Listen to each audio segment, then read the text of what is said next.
Hello ए भैया बाजा वाले तय के बनावा बाबू। हेलो हेलो जैसन शुरुआत में बोलत रहा वही ढंग से निपटावा। हेलो हेलो थोड़ा और बढ़ाइए। ये सीटी क्यों लेता है बाबू? ये साउंड आपका डिब्बा हमारे मन से नजदीक है इसलिए ले रहा है।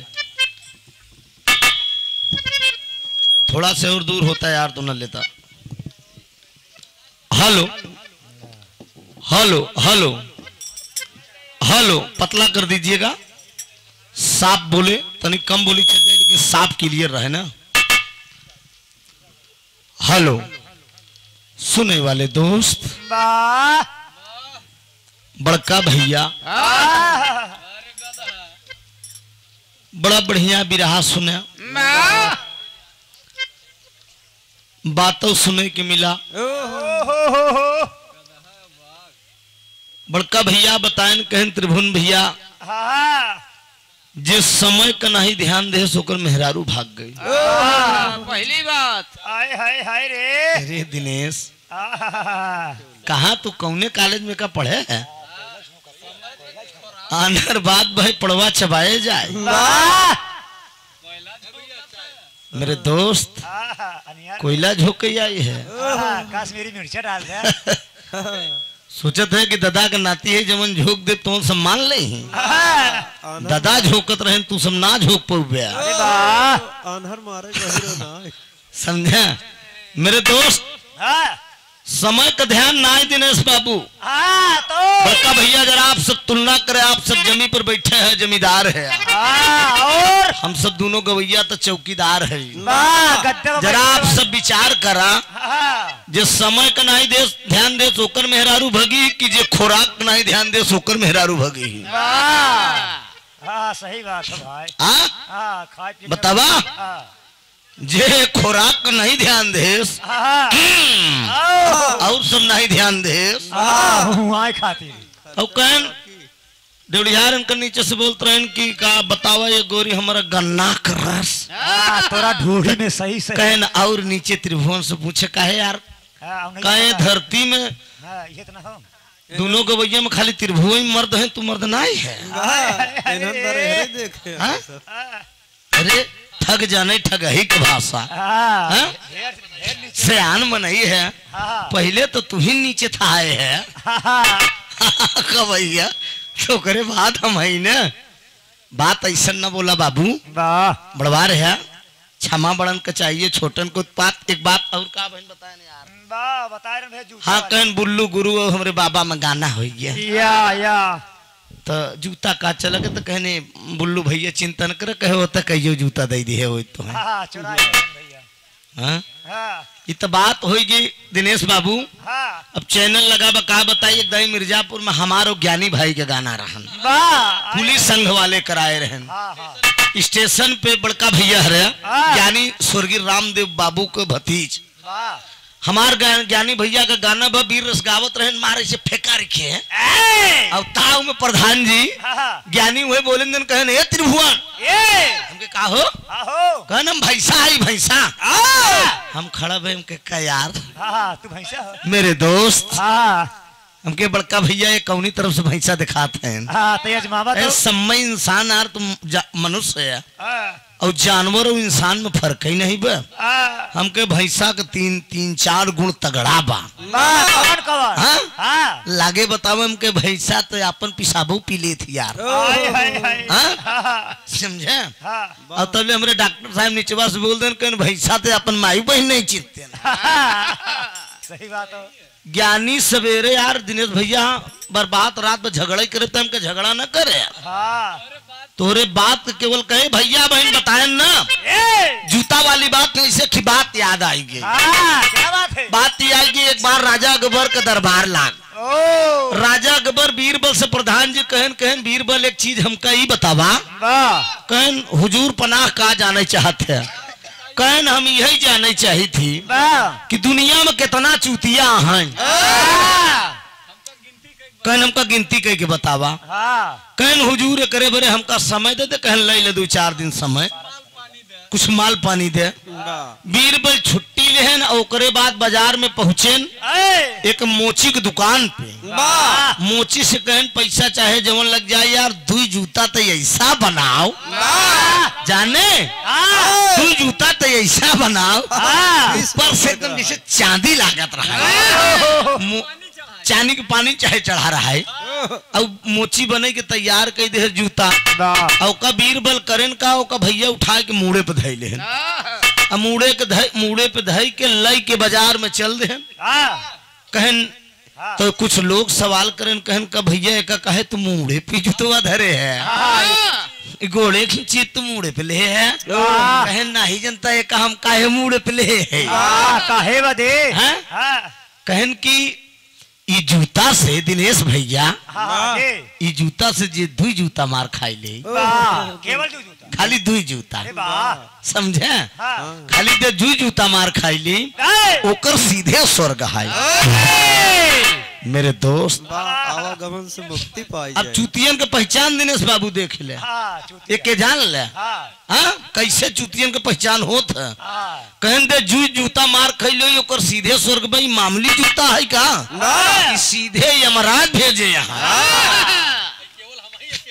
आए केवल हम ही न खेल पाए तो हम ही मारी थी और क्यों केलाऊ नहीं ना। ये बात जान ले है हाँ हाँ हाँ समझदार की इशारा काफी है लेकिन लड़के झगड़ा न लगाया काहे से तगड़ा है हाँ लंबा हुआ। हाँ यार लंबा हुआ है यार फिर का क्यों? तो बड़का भैया ए, वही का काम को देखत देखत देखत इतनी तगड़ी लाइन लग गई वाह। एकवा कहा हम पहले खाब एकवा कहा हम पहले खाब हाँ, कहें सीधे स्वर्ग मिली सीधे स्वर्ग मिली जे दू जूता पाई हाँ, यही देखत देखत राजा अकबर के पास खबर पहुंच गई कहें दू जूता मार्केट में मिले तो सीधे स्वर्ग में तो राजा अकबर ले तलवार लाइन में पहुंचन कहने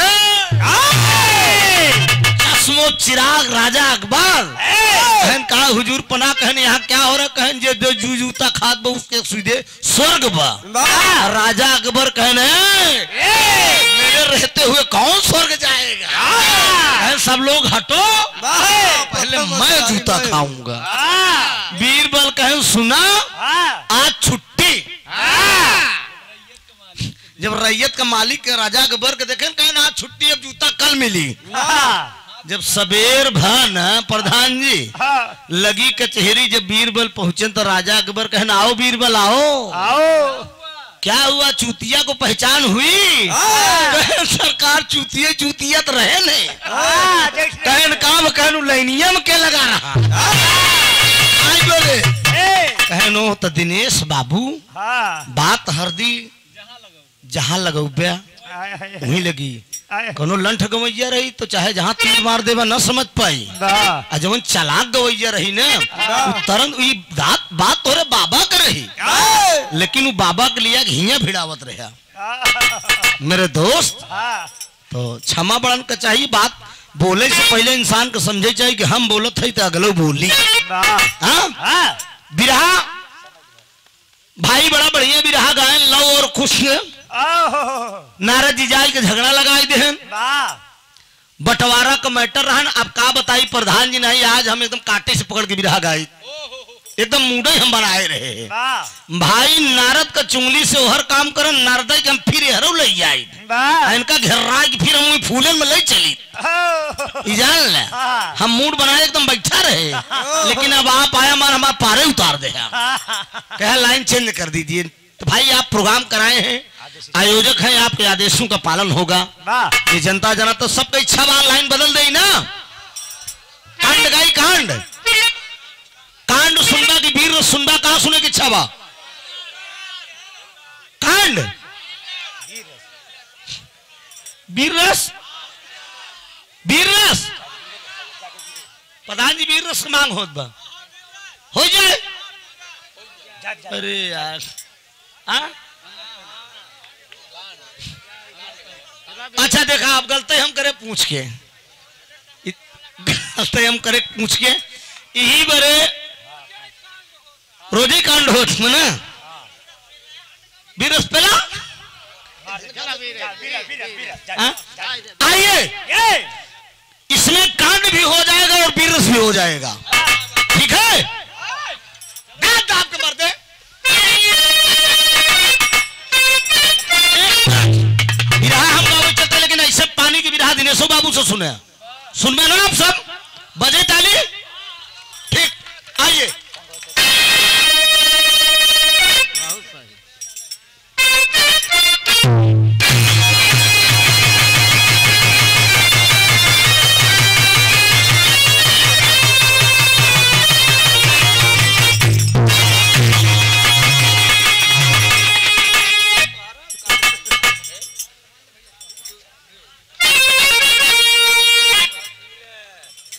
भूमिका तो चाहे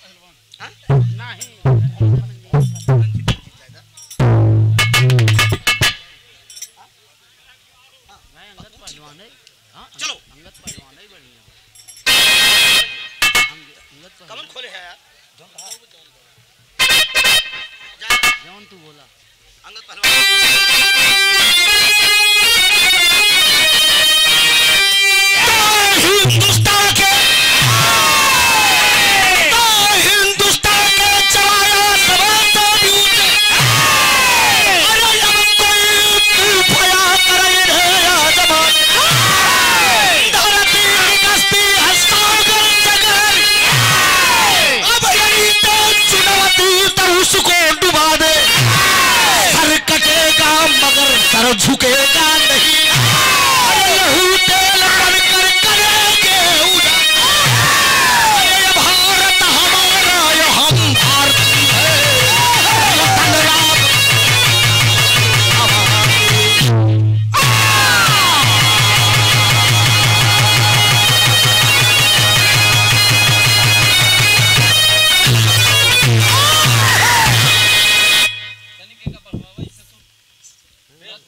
हेलो हेलो बनाए दे यार, काहे बेईमानी करते है भैया। 6 महीना का खानगी भी रस में जाता, तुम्हें पता बा? काजू बादाम गवैया चापत है तब भी रस गावत है। हाँ डोरा तन जात पूरे बॉडी के। मजाक समझ रहे हो तुम यार? बनाओ इसको। सारा तो टेम्परेचर तो खुदे उतार दे थमर दे जो ताप तन की चढ़ा था। बना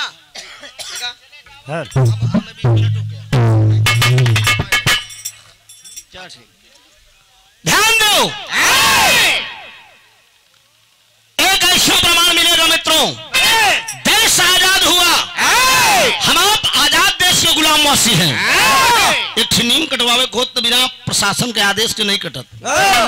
एक ऐसी कहानी मिली कि भारत देश आजाद हुआ, आजाद होने की बात की यह दास्तान है, जरा गौर करेंगे। एक लाइन कव्वाली का भाव लगा है।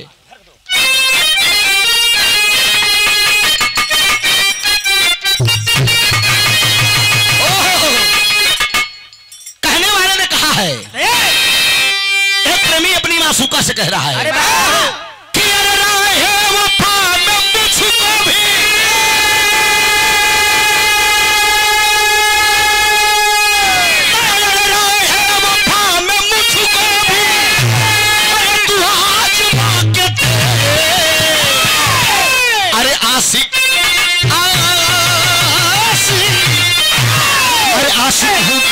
तेरा जाने जा, अरे आशिक हूँ तेरा जाने जा, तू अपना बना के आशिक हूँ तेरा जाने जा, अपना बना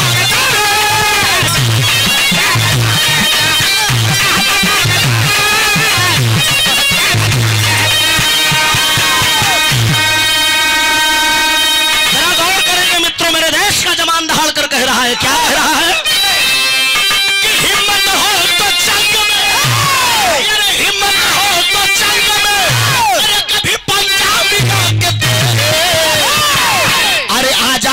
समझने बेटा आ जाएगा समझने, कभी चंगा मिला।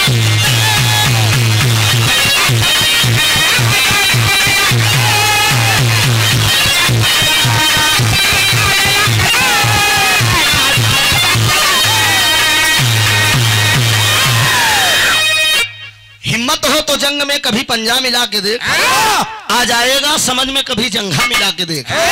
कहानी की शुरुआत में यहीं से बात जौहरी के भाव मास्टर।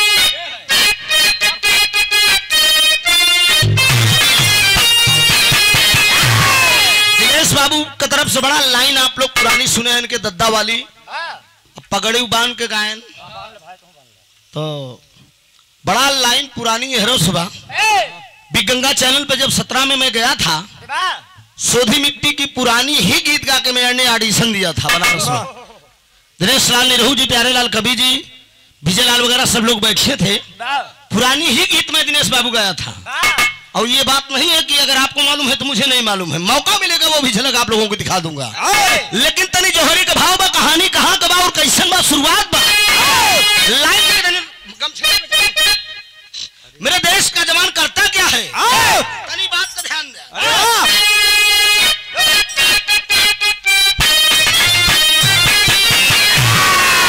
अरे हाथियों की ये धरती,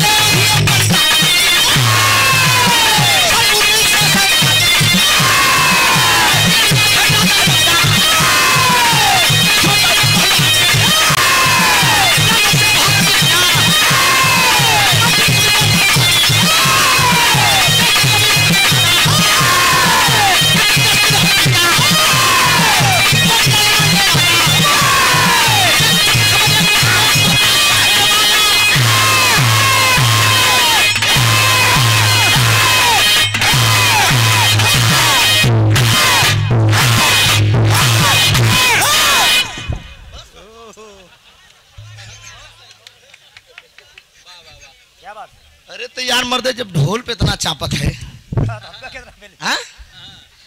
तो नगाड़ा पाई जब तो हमें लगे तो कर चौक तो डूबे नल्ले दुहले बे। ए भैया गौर करेंगे, लंदन से एक पहलवान आया है नागपुर में, जिसका नाम बताया गया है किंग्सफोर्ड। नागपुर में आया और पूरे हिंदुस्तान वासियों को चैलेंज कर दिया, पूरे हिंदुस्तानियों को चैलेंज कर दिया। अरे हिंदुस्तान के अंदर कोई है माई का लाल जो मुझसे हाथ मिला ले? उस समय हमारे देश के प्रधानमंत्री थे पंडित जवाहरलाल नेहरू जी, राष्ट्रपिता महात्मा गांधी जी थे। नागपुर में आकर पूरे हिंदुस्तान वासियों को चैलेंज कर दिया, अगर हिंदुस्तान का कोई पहलवान अगर अपनी माँ का दूध पिया हो तो मुझसे हाथ मिला ले। केहू का हिम्मत ही नहीं परत बा कि अरे बाप रे बाप, लंदन का पहलवान सारे से क्या हाथ मिलाई। ए बाबूजी, मेरे देश की एक महिला थी जिसका नाम बताया गया पत्रिका में, शीला उसका नाम था। ओकरे पास भगवान का देन एक लड़का रहन, जौने लड़का का नाम बा अंगद। 16 साल की उम्र में वो नौजवान पहलवानी की तैयारी कर रहा था। निगोटा चढ़ाई के अखाड़ा पे रियाज मारेगा बा।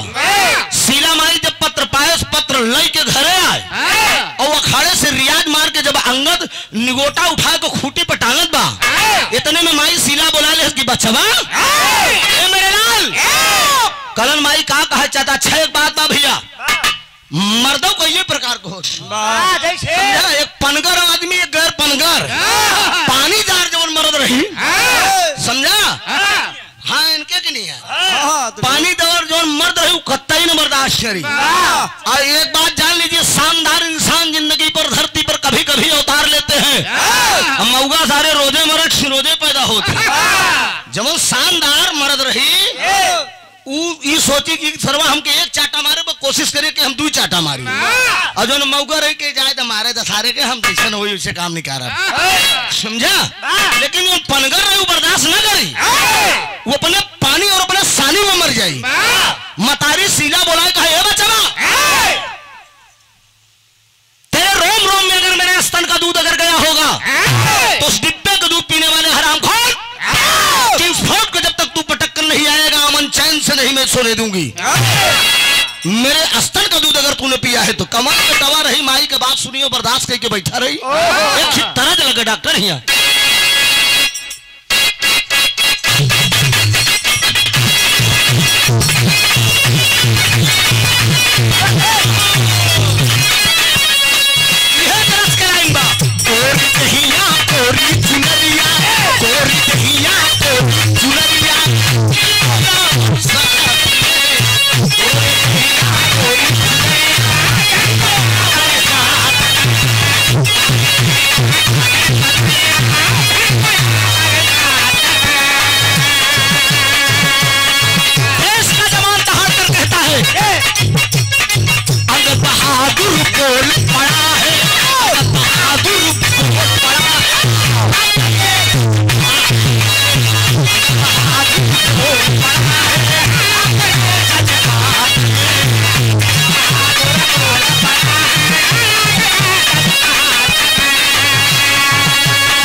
केसरी बाबू 51 रुपए का पुरस्कार। कसम बात तेरे दामन के ताकि नहीं लगाऊंगा,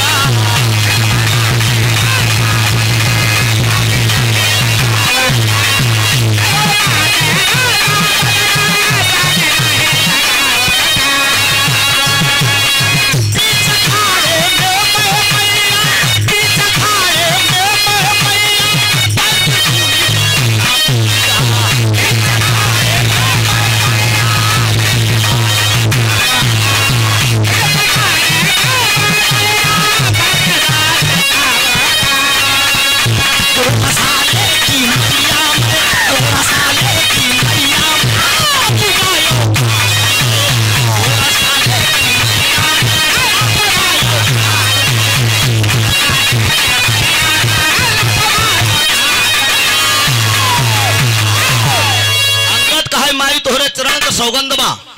इस डिब्बे का दूध पीने वाले हरामखोर जब किंग किंग्सफोर्ड को मैं पटक नहीं दूंगा, तब तक मैं तेरे सामने मुंह नहीं दिखाऊंगा।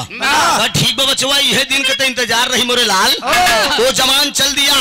16 साल का लड़का है अंगद जब नागपुर में पहुंचा है मित्रों, नागपुर में पहुंचा तो वो किंग्सफोर्ड साला घूम रहा है। पहुंचा है जॉन अखाड़े में, अरे पहुंचा है जॉन अखाड़े में, तब नागपुर में आया है, जाकर तुरंत किंग्सफोर्ड से हाथ मिलाया है। बलिदानी मेरी मातृभूमि, अरे बलिदानी मेरी मातृभूमि अरमान न दिल का सहती है, और उस देश के ही हम वासी हैं जिस देश में गंगा। चूहे की औकात तेरी, अरे चूहे की औकात तेरी, साले बिल्ली से नजर मिलाता है। इधर का बच्चा तू शेर से लड़ने आता तेरी मैया का सारे डिब्बा का दूध पी के फूला है। ये हिंदुस्तान का बाडिया तू लड़े आई है वो हमारे देश में दावत तो निपुर जावे। अब मुड़ के हिंदुस्तान तरफ अगर देखा तो तोरे माई का कसम है के जान ले बाबूजी दांव पर दांव लगा करके, दांव पर दांव लगा करके मेरे देश का पहलवान दांव पर दांव लगाया है। तुरंत उठा के किंग्सफोर्ड को पटक दे, मारे सारे के चारों खाना एकदम चेक मोर गेल। सिनेमा पर चढ़ के हुमके का सरऊ और दोबारा नाम मत लेना। सीने पे चढ़ के हुमक दिया मित्रों, 32 दांत निकल गया, मुख से खून फेंक दिया। जो लंदन के लोग किंग्सफोर्ड के साथ आए थे वो ले जाकर किंग्सफोर्ड का इलाज करवा रहे हैं, लेकिन किंग्सफोर्ड बचा नहीं, वो मर गया। जब मर गया तो ये खबर धीरे धीरे लंदन के अंदर पहुंच गई कि भाई किंग्सफोर्ड जो है इंडिया में मारा गया। जाना माना पहलवान हमारे देश लंदन का किंग्सफोर्ड 16 साल का लड़का अंगा देखी इंडिया का जवाना थे चपक दे और निपुर गया, मोई गई। जरा गौर करेंगे बाबूजी, लंदन लोग चले गए वापस सब लोग। इसी बीच में एक और चाल लंदन के लोग साले कर रहे हैं मेरे देश के पहलवान के साथ। कहानी कहां जा रही है? इसी बीच में अंगद की शादी होती है राधा नाम की एक लड़की के साथ। सुहाग रात की वो तैयारी कर रहा था, रियाज मार रहा था, तभी ये लंदन के लोग साले कर क्या रहे हैं, तर्ज लग गया।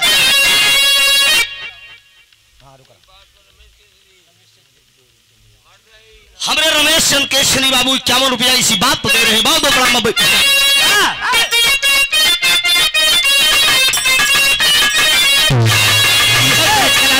तौबा कैसे है कि तौबा कैसे है नादान भूरू पायल के, तौबा कैसे है नादान भूरू पायल के,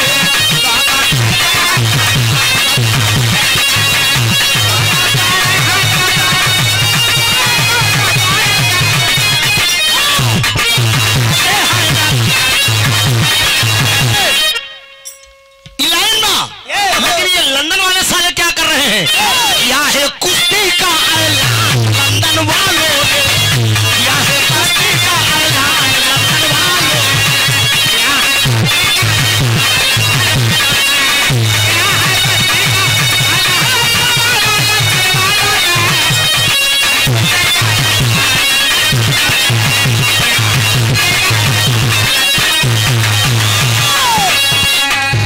गवाना करा के अंदर लाए घर दूल्हा दिया,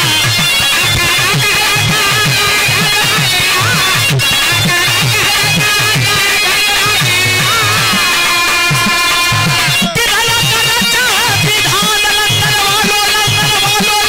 वालों ने कुश्ती का दोबारा लंदन वालों ने, कोई का दोबारा लंदन वालों ने।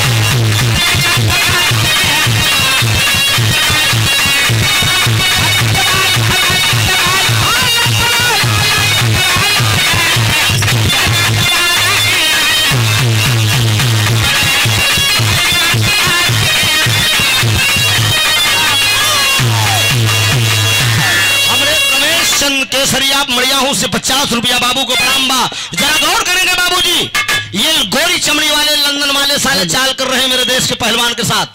चाल क्या कर रहे हैं? दूसरे पहलवान से कुश्ती रख रहे हैं जिसका नाम है जॉनसन। पहला पहलवान किंग्सफोर्ड था, वो मर गया, नागपुर में इंडिया के अंदर मारा गया था। दूसरा पहलवान जॉनसन से कुश्ती नागपुर के अंदर रखी जा रही है।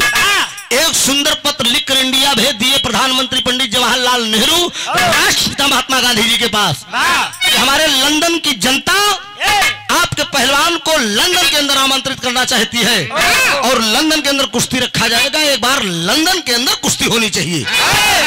जॉनसन से कुश्ती रखी गई है और सुहाग रात के अंदर तैयारी करते हैं। पंडित जवाहरलाल नेहरू राष्ट्रपिता महात्मा गांधी जी पत्र लेके पहुंचे। कहन बचवा ए बचवा लंदन से पत्र आए, वो लड़ाई चलवा कि नहीं। जाता है अपनी दुल्हन के पास, राधा से पूछता है कि प्रिय लंदन से मेरी प्राण प्यारी, लंदन से पत्र आया है, लड़ने के लिए जाऊं कि सुहाग रात मनाऊं। बारे मेरे हिंदुस्तान की नारी गर्व करना चाहिए ऐसी बहन बेटियों पे। दुल्हन बोलती है ए पिया, हम आप अगर इस धरती पे जिंदा रहेंगे तो सुहाग रात तो फिर हो जाएगी, लेकिन पानी गए जिंदगानी कौने। आप जाइए लंदन के अंदर, लोग अगर आमंत्रित कर रहे हैं तो आप देश की गौरव बचा कर आइए। देश के सम्मान से बढ़कर कोई चीज नहीं है। नारी से इजाजत लिया बाबूजी, उसके बाद माँ के पास गया है। मतारी शीला के पास गए, बैठ गया, कहा माई लंदन से पत्र आए, वह कुश्ती लड़ाई जॉनसन से कुश्ती रखी गई है, लड़ने के लिए जाऊं कि न जाऊं। मतारी कहा मोरे लाल बैठ जा बेटा, बैठ जा। आरती उतारती है। आरती उतारने के बाद वो माँ बाबूजी करती क्या है, आरती उतारने के बाद एक ताबीज ली है। एक ताबीज लिया है बाबूजी, आंचल को फाड़ती है, आंचल को फाड़ के उस ताबीज को इसी भुजा में बांधती है और एक बात कहती है कि बेटा याद रखना, जब तक ये ताबीज, ये मेरी दी हुई ताबीज जब तक तेरी भुजा में रहेगी, ये मेरा आशीर्वाद है कि कोई दुश्मन तेरा बाल बाका नहीं कर पाएगा। अरे बाप रे बाप, और जिस दिन से ये ताबीज जमीन पे गिर जाएगी, तेरे बाहों से गिर जाएगी, ये समझ लेना कि तेरी जिंदगी के साथ कुछ भी हो सकता है। मतारी के आशीर्वाद लिया बाबूजी, माँ आरती उतारती है। आरती उतारने के बाद जब बेटा को विदा कर रही है, भुजा में बांधकर ताबीज तो टेरी का भाव दिया गया।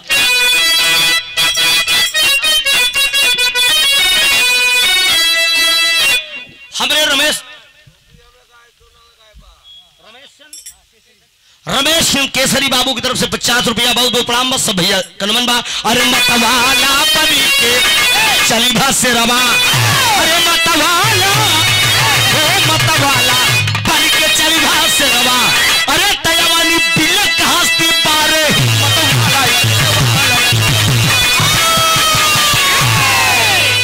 अवनी बिलक हथी बारे हिम्मत वाला, मतवाला बन के चल भा से रवा। आशीर्वाद जननी का लेकर हिंद केसरी हुआ तैयार, होने लगी विदाई, घर से जुट गए पुंडक अवतार। मद्रास से जाकर दिल्ली पहुंचा, एरोप्लेन पर हुआ सवार, संग में पीएम नेहरू चाचा बाबू गांधी चले सदा। मद्रास से जाकर दिल्ली पहुंचता है, एरोप्लेन पर सवार होता है, लंदन लड़ने के लिए वो तैयार होता है। मेरे देश का नौजवान जा कौन कौन रहे हैं उसके साथ में, हमारे देश के प्रधानमंत्री पंडित जवाहरलाल नेहरू, राष्ट्रपिता महात्मा गांधी जी। मद्रास से जाकर जब दिल्ली पहुंचे, एरोप्लेन पर जब तीनों लोग अंगद सहित एरोप्लेन पर जब तीनों लोग बैठते हैं तो पंडित जवाहरलाल नेहरू, प्रधानमंत्री जी और राष्ट्रपिता महात्मा गांधी जी अंगद से कुछ बात कर रहे हैं। क्या समझा रहे हैं कि भारत की गरिमा लेकर चल रहे हो। एक ही तरह भाई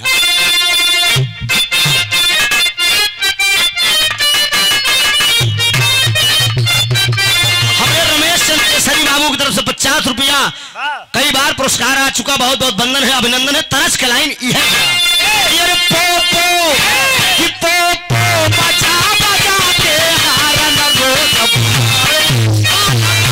पोपो बजा बजा के हारन रोज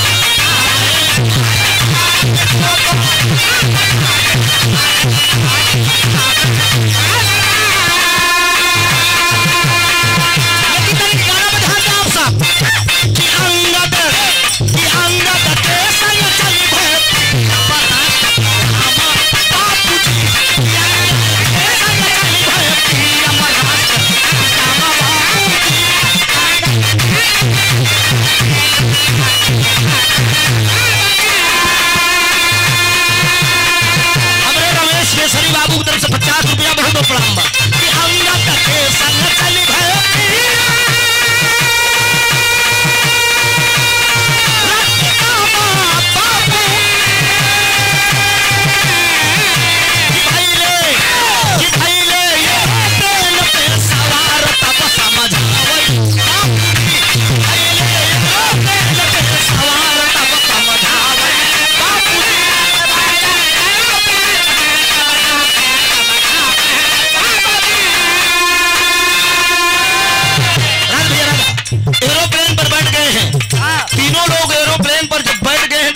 जवाहरलाल नेहरू राष्ट्रपिता महात्मा गांधी जी अंगद को समझा रहे हैं, बेटा लंदन चल रहे हो जॉनसन से लड़ने के लिए, देश की गौरव की बात है, जरा इतना याद रखना सम्मान भारत का बचना चाहिए। कहे चिंता न करा बाबूजी, हम चलत है न लड़े, देश की मर्यादा मैं भी जान रहा हूँ। बारे मेरे हिंदुस्तान का नौजवान 16 साल की उम्र में वो लंदन पहुंच गया बाबू। लंदन जब पहुंच गया लड़ने के लिए तो पूरा स्टेडियम खचाखच है, हल्ला हो गया, शोर हो गया। जैसे आप लोग बिरहा जो सुनने के लिए एकत्रित हैं वैसे शोर हो गया कि इंडिया से कि 16 साल के पहलवान आवत बा, हमारे देश के एक पहलवान का मुआयदे है बा, दूसरे पहलवान से कुश्ती रखी गया बा। देखने वालों का तांता लगा है, पूरा स्टेडियम खचाखच है। 2 कुर्सी खाली बा, एक पे पंडित जवाहरलाल नेहरू बैठ गए, एक पे महात्मा गांधी जी। विसिल बजाई गई और बाबूजी अखाड़े के बीच में जॉनसन टहल रहा है, पप्पू घूम रहा है। 16 साल का लड़का निगोटा चढ़ा, पापड़ का भाव लगा।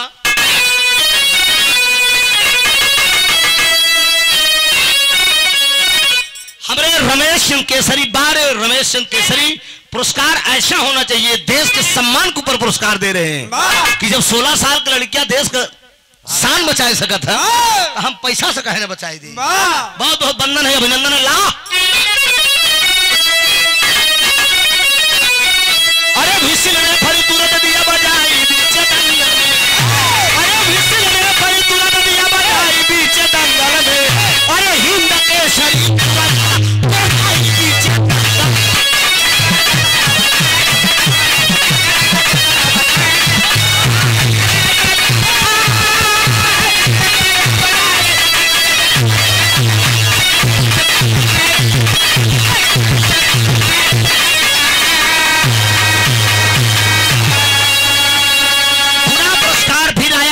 केसरी भाई की तरफ से 50 रुपया बहुत बहुत प्रणाम, सब बाबू को नमन है। पहुंच गया मेरे देश का नौजवान और वो जॉनसन अंगद से क्या कह रहा है, कहा अरे यार पार की कुश्ती होगी, कहा यार पार की कुश्ती होगी, अरे जॉनसन तब ललकारा,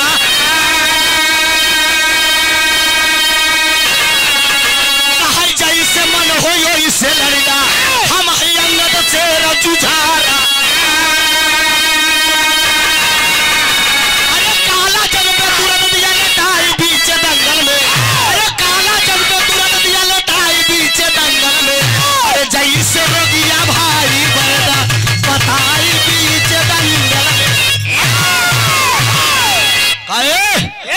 जैसे तोर लड़ाई का मन हो वैसे लड़ ले। जॉनसन कह रहा है कि बेटा तुम 16 साल की उम्र है, तुमने मतलब को भी माँ का दूध का दांत नहीं टूटा बा, तू लड़ाई आया। जॉनसन एक ही बात कहते कि तरज यार पैसा छोटा सा, अरे पैसा पीछे से। रमेश केसरी 50 रुपया भैया का प्रणाम मत कि छोटा सा नजराना पिया लौट के तू लाना, पिया याद रखोगे या भूल जाओगे। लेकिन जॉनसन कहा कि ए बचावा, ए बचावा, अरे बेटा बच्चे हो अभी, बच्चा अरे बच्चे हो अभी, अरे कच्चे हो तुम, जा लौट जा। ये मुन्ना ये डाला, छोड़ दे तो ये डाला ये, अब टाइम में तोहरे पास, जा निकल जा पीछे एकदम बिल्कुल टच न कर तो कहा तो बच्चा अरे बच्चे हो अभी, अरे बेटा कच्चे हो तुम, आए हो यूं चल के बोलो जाके लड़ोगे,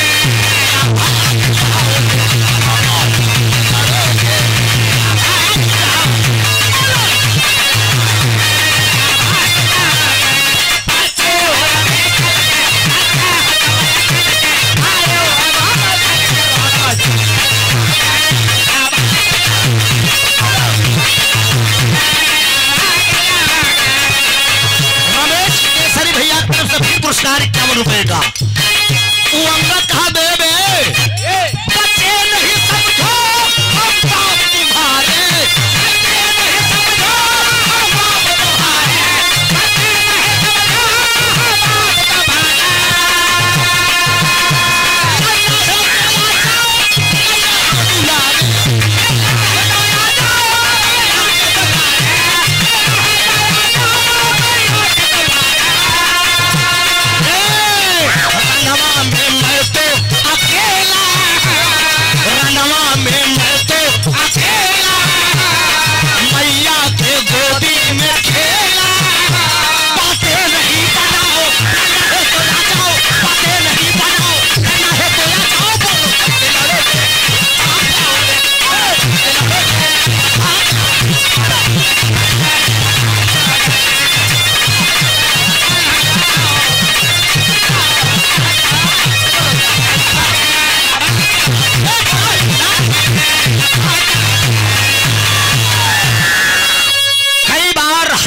रुपए का पुरस्कार आ चुका है आप रमेश केसरी जी की तरफ से। बहुत बहुत वंदन है, अभिनंदन है। इस भाई को सेवा कबूल करेंगे आप। जरा गौर सुनेंगे। ओ जॉनसन बोल दिया कि बच्चे हो अभी कल के, कच्चे हो तुम अकल के, आए हैं यूं उछल के बोलो, जम के लड़ोगे कि या भाग जाओगे। अंगद कहा सुन, तुरे पहला में जरूर आई है ना। अरे बच्चे नहीं समझो हम बाप तुम्हारे, बच्चे नहीं समझो हम बाप तुम्हारे, लड़ना है तो आ जाओ मैया के दुलारे। क्या समझ रहा है? अरे खून गर्म हो गया हमारा। देखिए कितना पानी हाथ लौंडा तो ये हार जाओ ना इंडिया का लौंडा तो वह कह जा रहे थे खांची से मांस ले आप क्या समझता हूँ हम कह रहे समझता काबे चल अब देख चापो सिकुड़ जाए।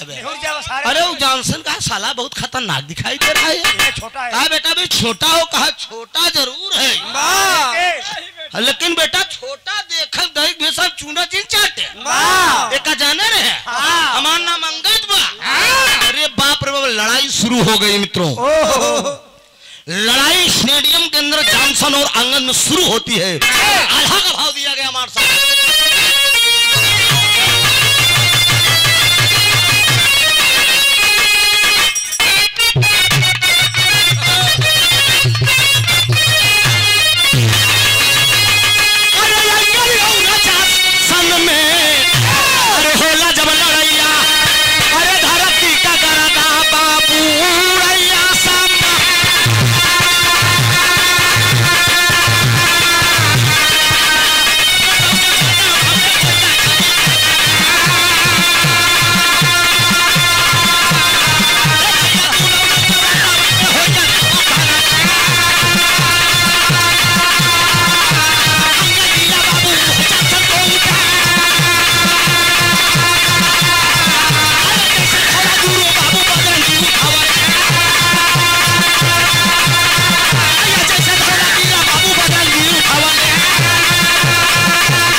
प्रसंग और बचा हुआ है। अखाड़े के बीच में लड़ाई शुरू हुई। उस ढंग से लड़ाई हो रही है जिस समय बजरंगी जी धौलागिर पर्वत उठाकर चले थे। इसी तरह से मेरे देश का 16 साल का नौजवान उस पापी दुश्मन जॉनसन को उठा लिया और उठा कर टांग दे का बोल मार दिया जाए कि छोड़ दिया जाए, बोल तेरे साथ क्या सैल्यूट किया जाए। बोल बे समझना जो कहोगे बख्श दूंगा तुमको। ये बारा बोल टांग लिया अजय टांगे बोल खाची से मांस लेके सारे काट बेटे छोड़ दे बख्श दे। लेकिन बाबूजी उठाकर पटक देता है मेरे देश का पहलवान। उठा के जब पटके सारा खाना चट के सिनेमा पर चढ़ कर हम देश खून फेंक दिया। लंदन के लोग उसको छुड़ाते हैं, ले जाकर हॉस्पिटल में भर्ती करते हैं मित्रों। लेकिन वो भी पहलवान नहीं बचा, मर गया। चाप दिया। जब मर गया वो तो लंदन का झंडा 3 दिन के लिए झुका दिया गया, शोक समारोह मनाया गया। और स्टेडियम के अंदर बाबूजी जब वो पटक दिया उठाकर जॉनसन को अंगद, तो ताली बज रही है। ताली कौन कौन स्टेडियम में बजा रहा है? पिरहा को सुनने वाले कोई भाई बता सकते हैं कि ताली कौन कौन बजा रहे थे? किसी को पता है? बहुत सही क्या बात। ये वो आदमी बिरहा गौर से सुन रहा है। पंडित जवाहरलाल नेहरू और राष्ट्रपिता महात्मा गांधी जी बजा रहे थे, वही लोग ताली बजा रहे थे। ऐसा लग रहा था जैसे पूरा हिंदुस्तान ताली बजा रहा है। समारोह 3 दिन के लिए शोक समारोह मनाया गया। इसी बीच में पंडित जवाहरलाल नेहरू राष्ट्रपिता महात्मा गांधी जी लंदन के लोगों से बोले, हम इंडिया जाना चाहते हैं, पहलवान सहित हमारी विदाई कर दी जाए। इसी जगह पर बाबूजी पंडित जवाहरलाल नेहरू राष्ट्रपिता महात्मा गांधी जी ने मेरे देश के पहलवान के साथ गलत काम किया। गलत क्या किया? लंदन के लोग बोले कि 3 दिन के लिए शोक समारोह मनाया गया है, झंडा झुका दिया गया है, आप लोग इंडिया जरूरी काम से चले जाएं। 3 दिन के बाद शोक समारोह खत्म होने के बाद 3 दिन के बाद आपके पहलवान की विदाई यहां से लंदन से बड़े सम्मान के साथ की जाएगी। दोनों लोग गए और बोले कि बेटा अंगद, 3 दिन के बाद तुम्हारी विदाई होगी, हम लोग इंडिया जरूरी काम से जा रहे हैं, क्या तुम्हें मंजूर है? अंगद बोला कि ठीक है बाबूजी, कोई बात नहीं है, 3 दिन के बाद हम घरे आप लोग जाइए। छोड़कर चले आए हिंदुस्तान। जब पंडित जवाहरलाल नेहरू राष्ट्रपिता महात्मा गांधी जी चले आए, ये सारे गोरी चमड़ी वाले सदर आला में सदर आला में ना यही बिचता का कई कई गोरे पपिया,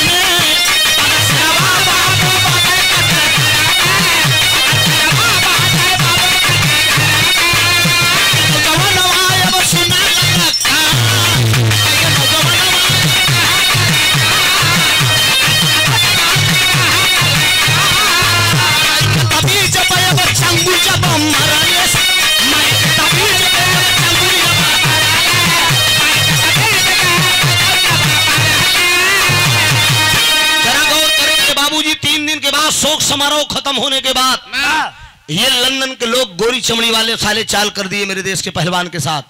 चाल क्या किए? कटघरे के अंदर एक पागल शेर बंधा हुआ था, एक पागल शेर बंधा हुआ था। ऐलान करके बोल दिए कि तू बहुत बड़ा बहादुर पहलवान है, इंडिया का तू बहादुर पहलवान है, तूने माँ का दूध पिया है। ललकार रहा था साले, इस पागल शेर से अगर तू लड़ जाएगा, इसको अगर पटक देगा, इससे तू जीत जाएगा, तब मैं समझूंगा कि तू हिंदुस्तान का बहुत बहादुर पहलवान है। बारे मेरे देश का 16 साल का नौजवान लड़ तो गया बाबूजी, उस पागल शेर से लड़ तो गया, लेकिन याद रहे मित्रों, गाने की लाइन में मैंने बताया था आगे चल के कि शीला माँ ने जाते जाते उसको एक ताबीज भुजा में बांधी थी, और वो बोली थी कि जब तक ये ताबीज दी हुई ताबीज ये भुजा में रहेगी, कोई भी दुश्मन कभी बल बाका नहीं कर पाएगा, बेटा याद रख लेना। लेकिन बाबूजी वो पागल शेर से मेरे देश का नौजवान लड़ रहा है, लेकिन इतने में वो पागल शेर पंजा पकड़ा हुआ है बाबूजी, हाथ से उसका पंजा छूटता है। जब हाथ से पंजा छूटा, वो पंजा सीधे जो है उसके माँ के दिए हुए ताबीज पर पड़ता है। जब माँ के ताबीज पे पड़ता है तो ताबीज टूट जाती है। ताबीज टूट कर जब जमीन पर गिरती है, वो झुक कर ताबीज जब उठाने का प्रयास कर रहा है, इसी बीच में वो पागल शेर वार करता है अंगद पे। जब वार कर देता है, सीना फट जाता है, और मेरे देश का नौजवान वो पहलवान संभलते संभलते नहीं संभल पाया और गिर गया। जब गिर गया तो ये साले लंदन के लोग मेरे देश के पहलवान को किए क्या? इधर गिर गया, शहीद हो गया मेरे देश का पहलवान लंदन के अंदर, लेकिन इधर दिल्ली हवाई अड्डे पे गांव के लोग, देश के लोग, मुल्क के लोग छुटे हुए हैं कि मेरे देश का पहलवान लंदन से आ रहा है, जॉनसन को पटक के कुश्ती जीत के भारत देश का सम्मान बचा कर आ रहा है। पुष्प लेकर, गजरा लेकर, हार लेकर, खुशियों का इजहार लेकर बाबूजी दिल्ली हवाई अड्डे पे एरोप्लेन का इंतजार कर रहे हैं। लेकिन एरोप्लेन में आता क्या आ रहा है? आखिरी भाव।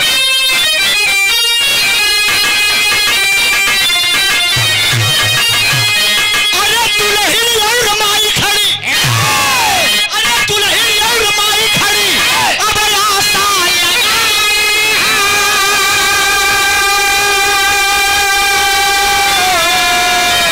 अरे तबले विमान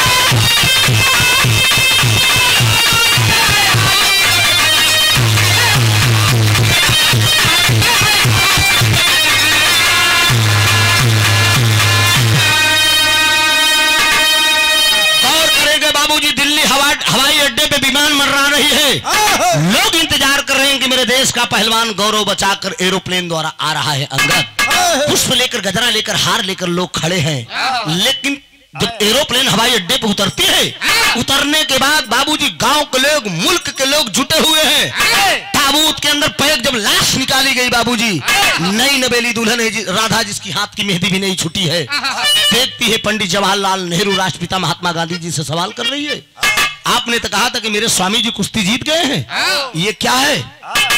सर नीचे कर लिए बाबूजी, जवाब नहीं कुछ दे रहे। लोग, हर देश के लोग तमाम सवाल कर रहे हैं दोनों लोगों से, बताइए ये क्या हो गया? आप तो बोले थे कि कुश्ती जीत चुका है, वो विदाई करने के लिए 3 दिन के बाद बोले हैं, लेकिन साले ताबूत में पैक करके एकदम बोटी बोटी करके लाश भेज दिए थे बाबूजी। जब लाश भेज दिए तो माँ शीला और वो नई नवेली दुल्हन बाबूजी वो सोचती है कि जब दुनिया में मेरा मांग का सिंदूर उजड़ गया, इस देश के लिए शहीद हो गया, तो मैं धरती पे जिंदा रह के अब क्या करूंगी? वही वो चिता लगवाती है, अपने पति का लाश लेती है गोद में बाबूजी और चिता लगवा कर बैठती है। होता लाश के सती हुई जाए, सती हुई के नाम इतिहास में लिखा।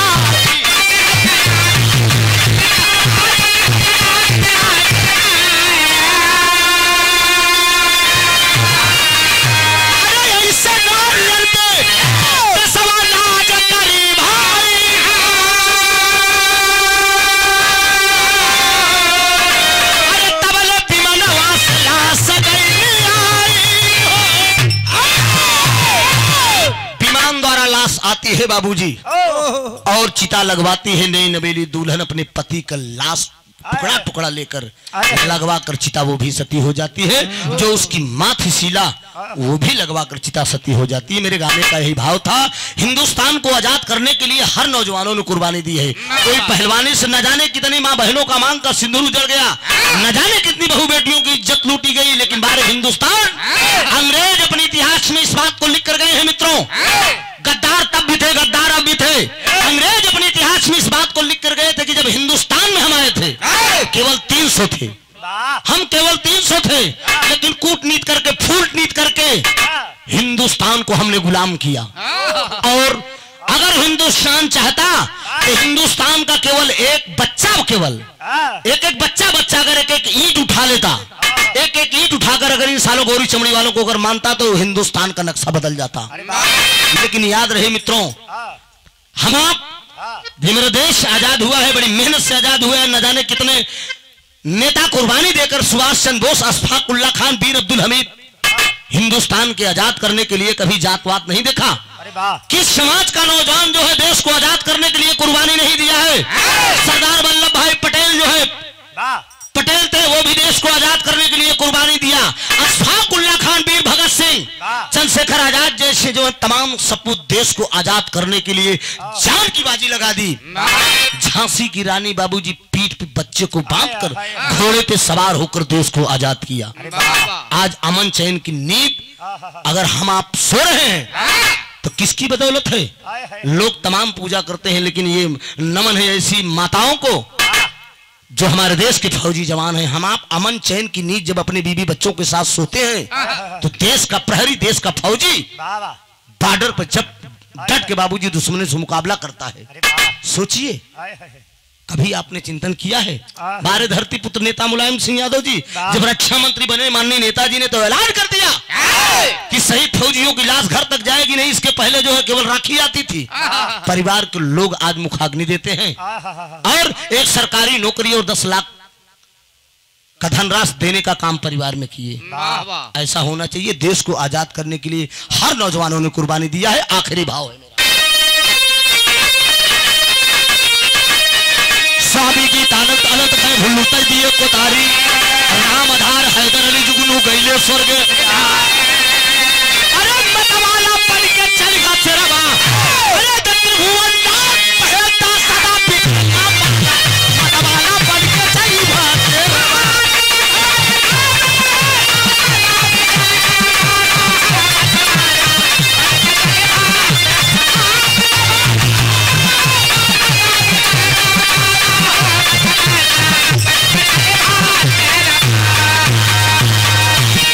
राजा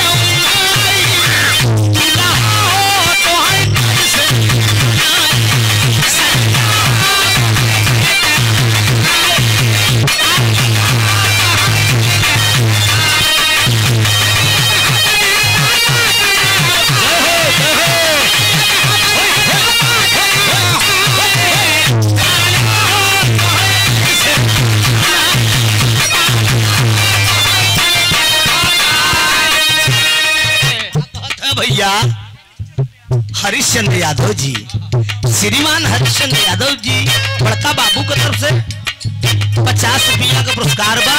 दातार सुखी रखें, दास का कहना बा बड़का भैया।